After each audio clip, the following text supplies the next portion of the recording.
एक समय की बात है। असम के एक छोटे से गांव में दो भाई रहते थे। वे दोनों भाई ही किसान थे और उनके पास खेत का एक टुकड़ा था जिस पर वे धान उगाते थे। एक बार उनके खेत में धान के पौधों के बीच एक गौरैया युगल ने अपना घोंसला बना लिया। कुछ समय बाद मादा गौरैया ने दो अंडे दिए और उनके फूटने का उत्सुकता से इंतजार करने लगी। अंडों को गर्म रखने के लिए मादा गौरैया और नर गौरैया बारी बारी से घोंसले में बैठते। जल्दी ही उनके अंडों में से दो नन्ही गौरैया निकल आई। नर और मादा गौरैया दोनों की खुशी का ठिकाना न रहा। वे प्यार से अपने बच्चों का लालन पालन करने लगे। धीरे धीरे उनके बच्चे बड़े होने लगे। इस बीच धान की फसल खड़ी हो गई। रोज दोनों भाई खेत पर आते और पौधों में पानी डालते। धान अच्छे से उग सके इसके लिए वे आसपास से झाड़ झंखाड़ को भी हटाते रहते।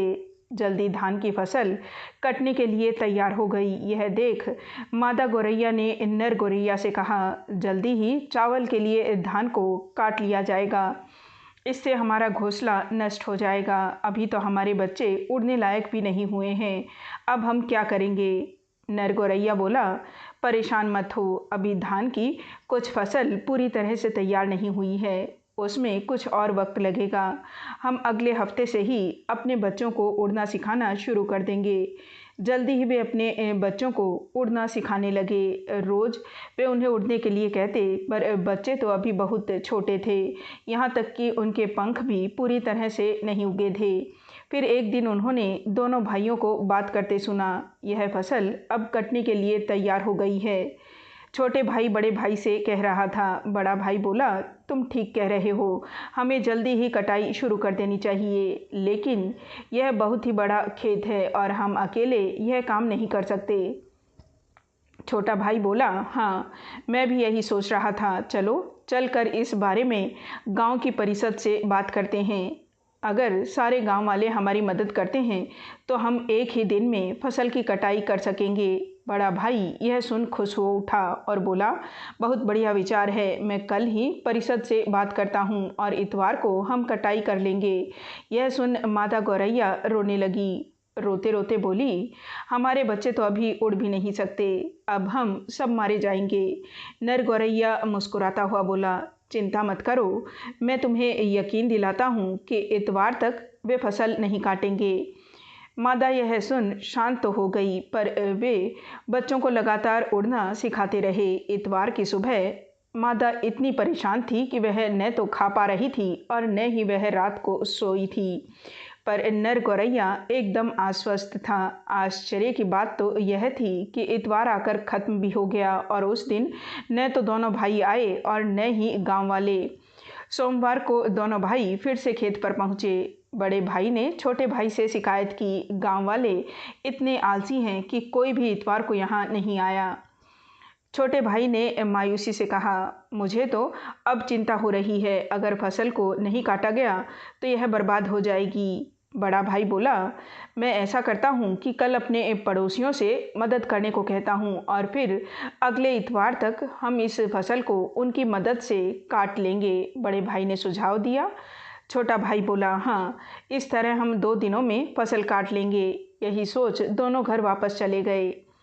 मादा गौरैया अभी भी चिंतित थी क्योंकि उनके बच्चे अभी उड़ने के काबिल नहीं हुए थे, पर नर गौरैया बोला, परेशान मत हो, वे अगले इतवार भी फसल को काट नहीं पाएंगे। इस बार मादा ने नर गौरैया पर विश्वास कर लिया और ठीक ऐसा ही हुआ। अगले इतवार न तो दोनों भाई आए और न ही उनके पड़ोसी। सोमवार को जब दोनों भाई वहां आए तो छोटा भाई गुस्से से बोला, हमारे पड़ोसी कितने बेकार हैं, कोई भी इतवार को नहीं आया। बड़ा भाई उसे समझाते हुए बोला, इस बार हम अपने रिश्तेदारों से मदद मांगेंगे, आखिर खून पानी से कहीं ज़्यादा गाढ़ा होता है, वे ज़रूर हमारी सहायता करेंगे।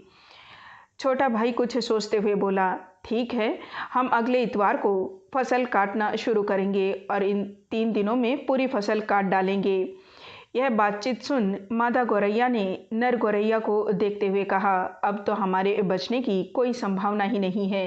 नर बोला, अब हमारे बच्चे थोड़ा सा उड़ सकते हैं, इसलिए अगर हम पूरी रात कुछ दूरी तक उड़ सकें तो हम यहाँ से निकल सकते हैं, पर मुझे नहीं लगता कि वे इस इतवार भी फसल काटेंगे। देखो क्या होता है। वह मुस्कुराते हुए बोला और एक बार फिर से वह साबित हो गया। इतवार आकर चला गया, न ही दोनों भाई आए और न ही उनके रिश्तेदार। अगली सुबह जब दोनों भाई खेत पर आए तो बहुत ही परेशान व हताश थे। बहुत देर तक वे एकदम शांत खड़े रहे। फिर बड़ा भाई बोला, भाई, हम इस तरह तो धान को नष्ट नहीं होने दे सकते। हम कल आकर खुद ही इसे काटने का काम शुरू कर देते हैं। छोटा भाई उससे सहमत होता हुआ बोला, हाँ, यही ठीक रहेगा। हमें फसल काटने में 6 दिन लगेंगे, पर कम से कम इस बार फसल कट तो जाएगी। नर गोरैया उनकी बात सुनने के बाद मादा से बोला, आज रात ही हमें यहाँ से जाना होगा। मादा गोरैया बोली, हो सकता है वे कल भी फसल को न काटें।